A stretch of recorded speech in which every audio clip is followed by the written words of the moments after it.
मेरा नाम नेहा है। मैं अपने माँ बाप की इकलौती औलाद थी। बहुत ही मज़े से ज़िंदगी कट रही थी। ज़िंदगी में खुशियाँ ही खुशियाँ थी।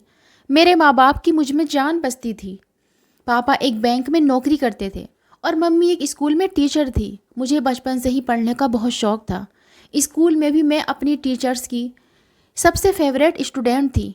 मेरे मम्मी पापा मेरी तारीफ़ करते नहीं थकते थे कि कितनी होनहार औलाद हमें मिली है। रास्ते में भी किसी को तकलीफ़ में देखती तो फ़ौरन मैं उसकी मदद करती थी। मेरे अच्छे व्यवहार के कारण स्कूल में सब मेरे साथ मिलकर रहते थे। मेरी सबसे अच्छी दोस्त एक ही थी जिसे मैं अपने दिल की सारी बातें शेयर करती थी। मुझे डॉक्टर बनने का शौक़ था और मेरी फ्रेंड टिया को एक होस्टेस बनने का शौक़ था। एक दिन पता चला कि टिया का बड़ा भाई जो अपने पति बच्चों के साथ दुबई में सेटल था, तो उसने अपने माँ बाप और अपनी बहन को भी वहीं दुबई बुलवाने का सोचा। ये खबर सुनकर मैं बहुत उदास हो गई थी, क्योंकि एक टिया ही थी जिसके साथ मैं हर तरह की बातें कर लेती थी।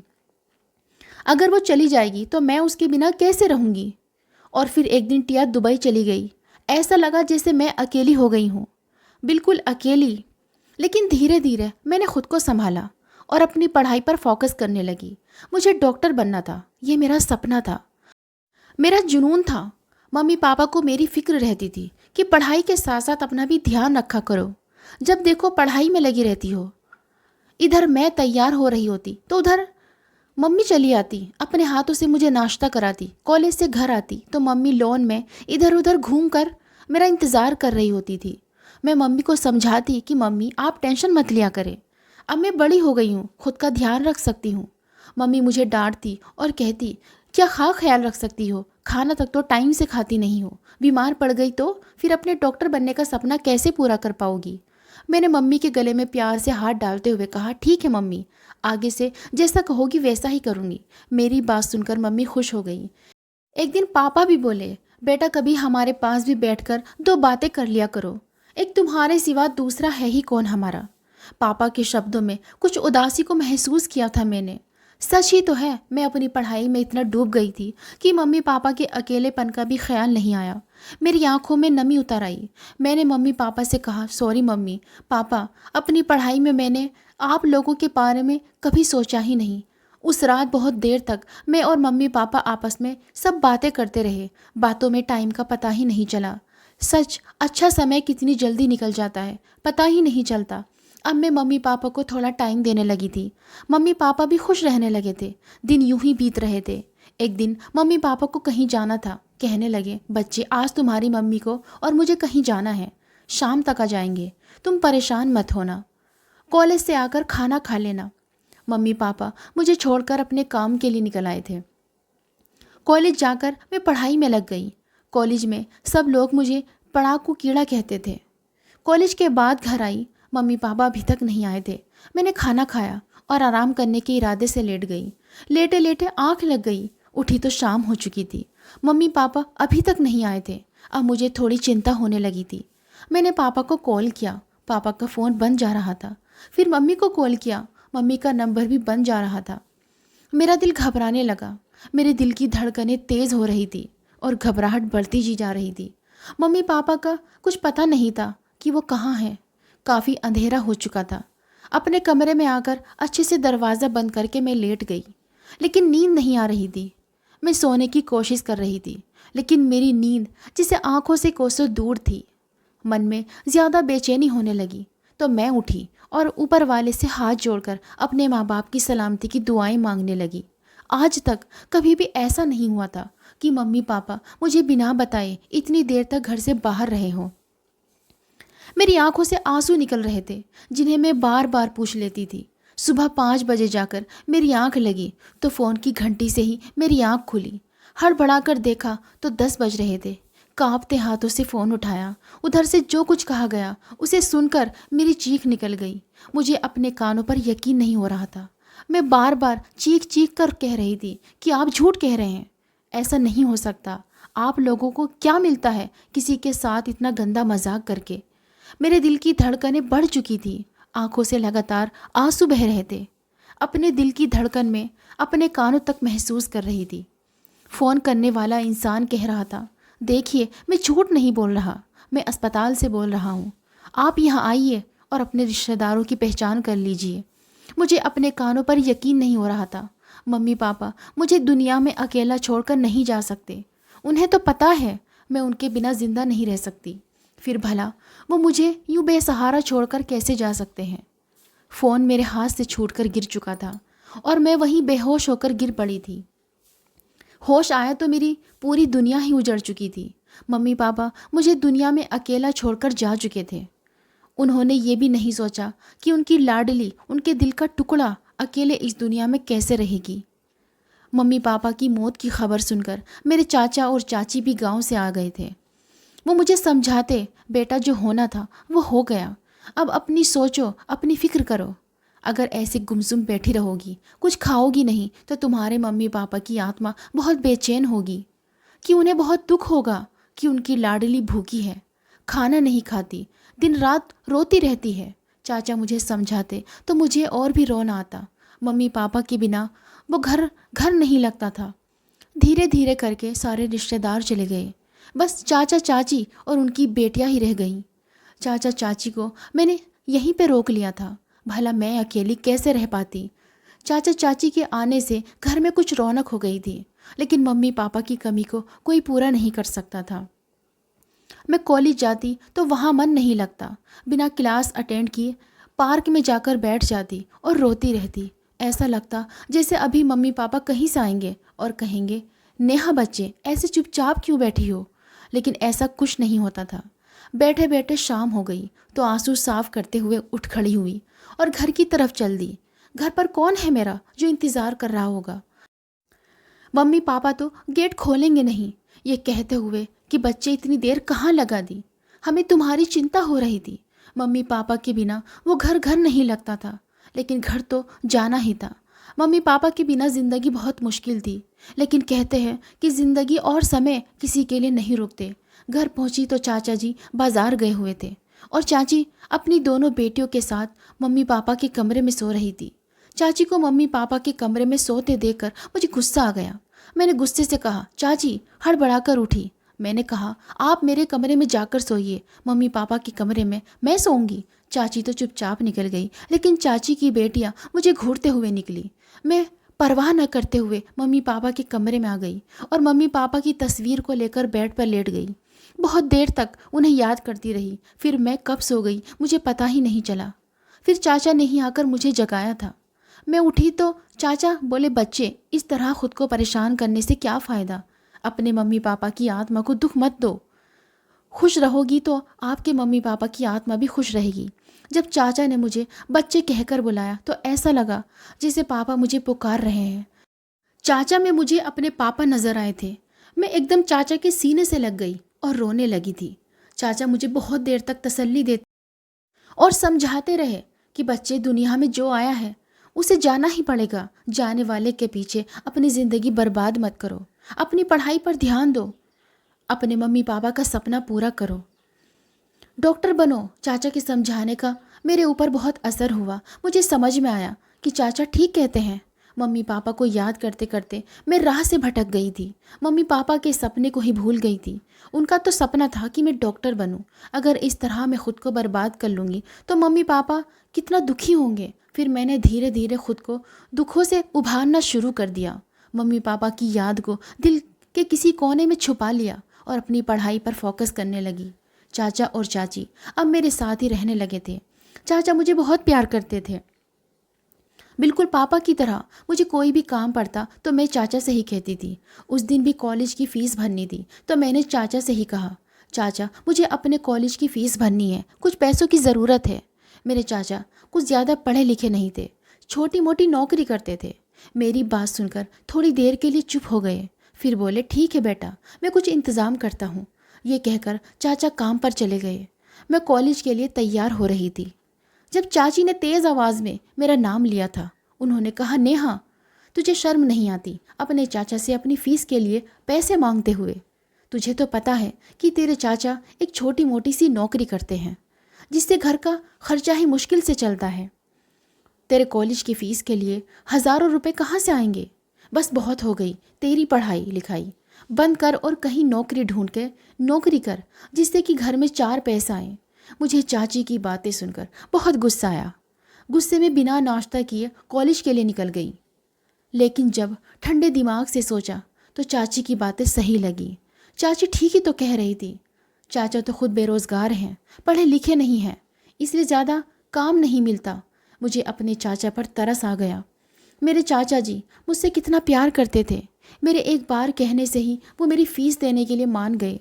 पता नहीं कहाँ कहाँ से उधार मांगकर पैसे लाएंगे, तब मेरी फ़ीस भरेंगे। लेकिन मैं इतनी खुदगर्ज नहीं थी कि दूसरों को तकलीफ़ में डालकर मैं डॉक्टर बनूं। मेरे दिल पर पत्थर रखकर पढ़ाई छोड़ने का फ़ैसला कर लिया और फिर इधर उधर नौकरी ढूंढने लगी। नौकरी के लिए मुझे ज़्यादा मेहनत नहीं करनी पड़ी और जल्दी ही मुझे एक नौकरी मिल गई। जब चाचा ने सुना तो बहुत गुस्सा हुए। कहने लगे, बेटे ये तूने ठीक नहीं किया, तुझे भैया भाभी का सपना पूरा करना था। पैसों की चिंता क्यों करती है, मैं कहीं ना कहीं से इंतज़ाम कर ही लेता। लेकिन मैंने चाचा को समझा दिया कि चाचा कोई बात नहीं, जब घर के हालात ठीक हो जाएंगे तो मैं फिर से अपनी पढ़ाई शुरू कर दूंगी। धीरे धीरे दिन यूं ही बीत रहे थे। घर के हालात सुधरने लगे थे। कुछ दिनों से मेरी तबीयत खराब रहने लगी थी। सर में दर्द था और हल्का बुखार आता था। चाची मुझे डॉक्टर के पास लेकर गई। डॉक्टर ने मुझे दवाइयाँ दी, कहा कि मौसमी बुखार है, जल्दी ही उतर जाएगा। लेकिन चाची अब मुझे हर रोज़ शाम को एक गोली देती थी कि इसे खा लो, तुम्हारे शरीर में ताकत रहेगी और तुम्हें बुखार नहीं आएगा। मैंने चाची से कहा, अब मैं ठीक हूँ, मुझे दवा खाने की ज़रूरत नहीं है। लेकिन चाची तब भी मुझे एक गोली ज़रूर देती थी। चाची के ज़बरदस्ती करने पर मैं वो गोली खा लेती थी। लेकिन मैंने महसूस किया था कि कुछ दिनों से मेरा रंग काला पड़ता जा रहा था। मैंने सोचा हो सकता है कि बुखार आने की वजह से रंग काला पड़ गया हो। मैंने ध्यान नहीं दिया कि खुद ही ठीक हो जाएगा। लेकिन ठीक होने की बजाय मेरा चेहरा और ज़्यादा ख़राब होता गया। रंग काला होने के साथ साथ अब चेहरे पर पिंपल भी निकलने लगे थे, जो बाद में निशान छोड़ जाते थे, जिससे कि चेहरा बहुत ज़्यादा बदसूरत लगने लगा था। चाचा को मेरी शादी की फ़िक्र थी, लेकिन जो भी लड़के वाले मुझे देखने आते वो मेरे चेहरे को देखते ही मना कर देते। यहाँ तक कि मुझसे छोटी चाची की दोनों बेटियों की शादी हो गई। जो लड़के वाले मुझे देखने आए थे वही लड़के वाले मुझे रिजेक्ट करके चाची की बेटियों को पसंद करके गए। अब तो मैंने शादी नहीं करने का फ़ैसला कर लिया था। रिजेक्ट होने का क्या दुख होता है, मैं उससे बार बार गुजरना नहीं चाहती थी। मैंने चाचा चाची को साफ मना कर दिया कि मुझे शादी नहीं करनी। लेकिन चाची चाहती थी कि अब मेरी जल्दी से जल्दी शादी हो जाए और मैं इस घर से निकलूं। मगर मैंने कड़े शब्दों में कह दिया कि अगर मुझसे किसी ने शादी के लिए कहा तो मैं अपनी जान दे दूंगी। फिर डर के मारे चाचा ने मुझ पर शादी के लिए दबाव नहीं डाला। चाची भी चुप हो गई। शायद चाचा ने उन्हें समझा दिया था। एक दिन चाची ने मुझे एक क्रीम ला कर दी। कहने लगी, ये क्रीम अपने चेहरे पर लगाओ, 8 दिन में तुम्हारा चेहरा साफ हो जाएगा। मैं मना करती रही, लेकिन चाची ने मेरी एक ना सुनी और कहने लगी, बस आखिरी बार मेरी बात मान लो, फिर भले ही मेरी कोई बात मत मानना। चाचा भी कहने लगे, बेटा जब तुम्हारी चाची इतने यकीन से क्रीम तुम्हें दे रही है तो लगा लो, लगाने में हर्ज ही क्या है। चाचा का मान रखने के लिए मैंने वो क्रीम चाची से ले ली और सोने से पहले वो क्रीम मैं लगा लिया करती थी। लेकिन चाची ने मुझसे कहा था, तुम्हें कभी भी शीशा नहीं देखना, नहीं तो इस क्रीम का असर चला जाएगा। मुझे चाची की ऐसी बातों पर हंसी आ गई। सजने संवरने का तो मुझे वैसे ही शौक नहीं था, इसलिए शीशा ना देखने की शर्त ऐसी कोई ख़ास बड़ी शर्त नहीं थी। मैंने चाची की बात मान ली। लेकिन एक दिन जब मुझे लड़के वाले देखने आए तो उन्होंने मुझे पसंद कर लिया। तो मुझे सच में चाची की बातों पर यकीन हो गया कि हाँ, चाची ने जो क्रीम मुझे दी है वो सच में असर करती है। मेरी होने वाली सास ने मेरी बहुत तारीफ़ की थी। कहने लगी, इतनी सुंदर बहू तो हमें मिल ही नहीं सकती थी, हमारे तो भाग्य खुल गए जो ऐसी बहू हमें मिली। और फिर मैं हर्ष की दुल्हन बनकर उसके घर आ गई। जब दुल्हन बनी थी तो खुद को देखने का बहुत मन था, लेकिन चाची की बात याद आ गई कि शीशा मत देखना, नहीं तो तुम्हारी शक्ल ख़राब हो जाएगी। इन बातों पर यकीन तो नहीं था, लेकिन फिर भी मैंने खुद को रोके रखा कि कहीं सचमुच ऐसा हो गया तो क्या होगा। मैं नहीं चाहती थी कि मेरी ख़राब शक्ल देखकर हर्ष मुझसे नफ़रत करे। हर्ष की फ़ोटो देखकर ही मुझे उससे अपनापन हो गया था। मैं दुल्हन बनी सुहाग की सेज पर बैठे हर्ष का इंतज़ार कर रही थी। थोड़ी देर में वो अंदर आ गए। उन्होंने मुझे मुंह दिखाई में हीरे की अंगूठी पहनाई थी। मेरे हाथों को अपने हाथों में लेते हुए मुझसे ढेर सारे वादे किए थे। उनकी प्यार भरी बातें सुनकर मेरे दिल में सुकून उतरता चला गया। हर्ष के साथ जिंदगी इतनी खूबसूरत हो जाएगी, कभी सोचा ही नहीं था। वो मेरा ऐसे ध्यान रखते जैसे मैं कोई कांच की गुड़िया हूँ। हर्ष की माँ भी मेरा बहुत ध्यान रखती थी। मैंने घर के सारे शीशे हटवा दिए। डर लगता था कि कहीं मैं बदसूरत ना हो जाऊं और हर्ष मुझे अपनी ज़िंदगी से न निकाल दे। हर्ष मुझसे शीशे की निकालने की वजह पूछने लगे, लेकिन मैंने उन्हें टाल दिया। लेकिन हर्ष जब मेरे पीछे ही पड़ गए तो मैंने उन्हें सब कुछ बता दिया। मेरी बात सुनकर वो बहुत हंसे और फिर उन्होंने एक शीशा मेरे सामने रख दिया। अपनी शक्ल देखते ही मेरे सिर पर आसमान गिर पड़ा, क्योंकि मेरी बिल्कुल भी नहीं बदली थी, बल्कि वैसे की वैसी ही बदसूरत शक्ल थी जो पहले थी। इसका मतलब हर्ष ने मुझे मेरी बदसूरती के साथ अपनाया था। और मैं पागल यही सोच रही थी कि हर्ष ने मुझे मेरी सुंदरता की वजह से अपनाया है। मुझे इस तरह हैरत में देखकर हर्ष मुझे अपने करीब कर लिया और प्यार से मेरे बालों को सजाते हुए बोले, नेहा, मुझे तुम्हारी शक्ल से नहीं, तुम्हारे दिल से मोहब्बत है, तुम्हारी आत्मा से मोहब्बत है। तुम बहुत ही अच्छी लड़की हो, हमेशा दूसरों की मदद के लिए तैयार रहती हो। शायद तुम्हें याद ना हो, एक बार मेरी माँ मार्केट गई हुई थी। वहाँ उनकी तबीयत खराब हो गई तो तुम ही ने उन्हें हॉस्पिटल में एडमिट करवाया था। डॉक्टर से बात की थी और जब तक मैं वहाँ पहुँचा तब तक तुम हॉस्पिटल में ही रही थी। मैं अपनी माँ से सबसे ज़्यादा प्यार करता हूँ। इस दुनिया में मेरी माँ के सिवा मेरा कोई नहीं है। मैं भागा भागा हॉस्पिटल आया था और माँ से मिलने में माँ के रूम में गया। जब तुम्हें पता चला कि जिस औरत को तुमने एडमिट कराया है उसका बेटा आ गया तो तुम चली गई थी। लेकिन मैं तुमसे मिलना चाहता था, तुम्हारा शुक्रिया अदा करना चाहता था कि तुमने मेरी माँ की जान बचाई। लेकिन तुम जा चुकी थी। फिर हॉस्पिटल से तुम्हारा एड्रेस निकलवा कर मैं तुमसे मिलने के लिए तुम्हारे घर जाना चाहता था, लेकिन इससे पहले ही तुम मुझे रास्ते में मिल गई थी। तुम छोटे छोटे गरीब बच्चों की मदद कर रही थी। मुझे बहुत अच्छा लगा था और उसी वक्त मुझे तुमसे मोहब्बत हो गई थी। फिर ऐसा अक्सर होने लगा, तुम जब भी कॉलेज जाती तो मैं तुम्हें एक नज़र देखने ज़रूर आता था। कुछ दिनों के बाद तुम मुझे परेशान सी लगने लगी। आंखें भी तुम्हारी लाल लाल सी होती थी, जिससे तुम रोती रही हो।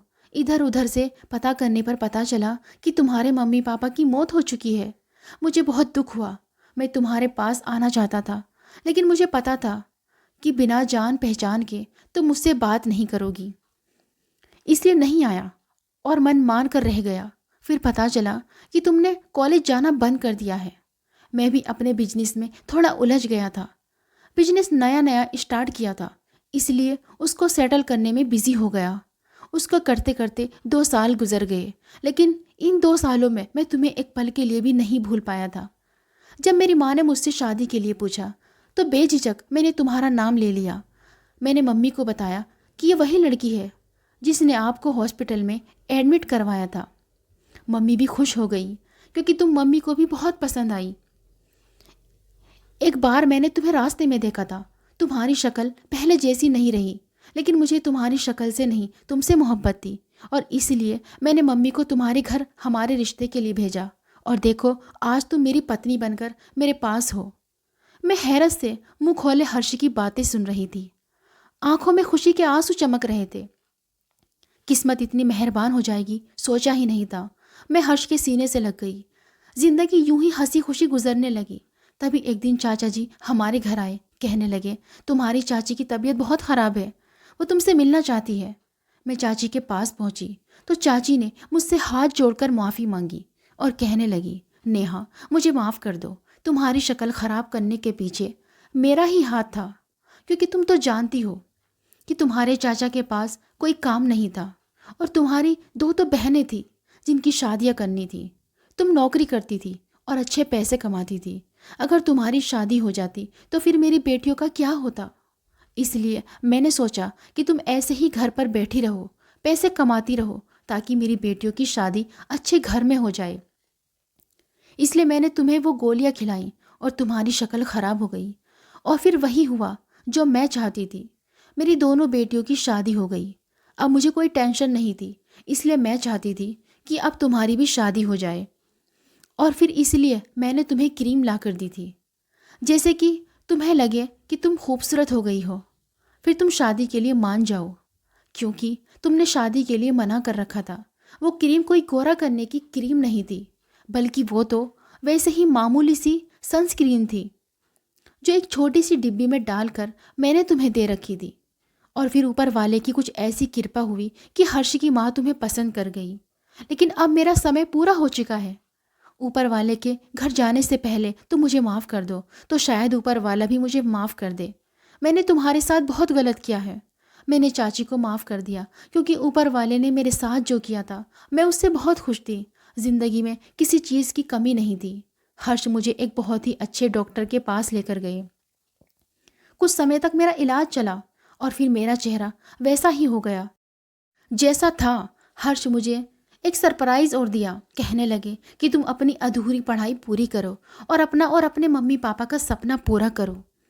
उन्होंने मुझे कॉलेज में फिर से एडमिशन करवा दिया। मैं अपनी पढ़ाई पूरी करने लगी। धीरे धीरे समय गुजरता गया और मैं एक डॉक्टर बन गई। आज मैं बहुत खुश हूँ। मेरे मम्मी पापा का और मेरा जो सपना था वो पूरा हो गया। लेकिन मेरे दिल को इतना तो विश्वास था कि हर्ष मुझसे सच्ची मोहब्बत करते हैं। मेरी ज़िंदगी हंसी खुशी हर्ष के साथ गुजरने लगी। दोस्तों, तुम किसी के साथ बुरा नहीं करोगे तो ऊपर वाला भी तुम्हारे साथ बुरा नहीं करते। तुम्हें इतनी खुशियाँ देते हैं कि संभाले नहीं संभलती। ऊपर वाले ने मेरी भी झोली खुशियों से भर दी थी। अगर आपको हमारी आज की कहानी पसंद आई है तो इसे लाइक करें और अपने दोस्तों के साथ शेयर करें। और हाँ, आपने अभी तक हमारा चैनल सब्सक्राइब नहीं किया तो प्लीज़ ज़रूर करें।